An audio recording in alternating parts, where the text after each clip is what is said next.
Land ఇప్పుడు medical కాలేజీల దగ్గర ల్యాండ్ ఒక్కొక్క మెడికల్ కాలేజీలు మా హయాంలో 17 మెడికల్ కాలేజీలకి శ్రీకారం చుట్టి 8,000 కోట్ల రూపాయల బడ్జెట్తో ప్రతి చోట 50 ఎకరాలు పైచిలకు ల్యాండ్ ఉండేట్టుగా భూములన్నీ కూడా కొనుగోలు చేసి సేకరించి అక్కడ మెడికల్ కాలేజీలు కట్టాం. పర్మిషన్లన్నీ తీసుకొచ్చాం. నాబార్డ్తో టైఅప్తో పాటు ఇతర బ్యాంకులతో టైఅప్ చేయించినాం. కేంద్ర ప్రభుత్వ నిధులను కూడా టైఅప్ చేశాం.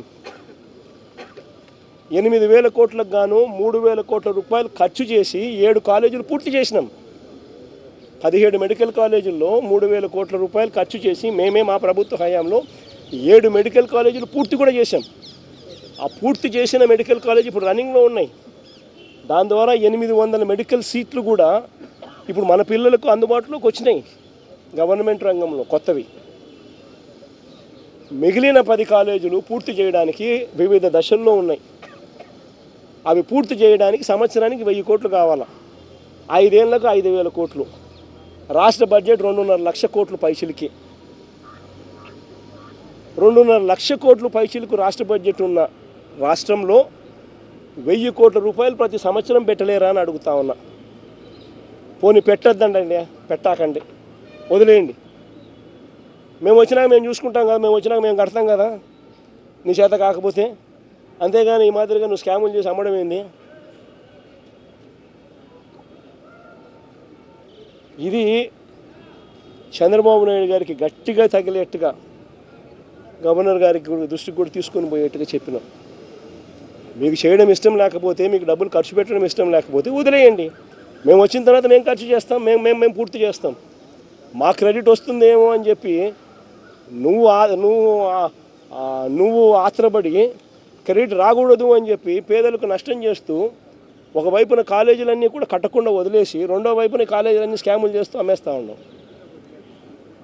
రేపు పొద్దున ఈ కాలేజీలు, ఈ 17 మెడికల్ కాలేజీలు భవిష్యత్ కాలంలో ఈ 17 మెడికల్ కాలేజీలే 1,00,000 కోట్లు పైసలు కాస్ట్ అవుతుంది.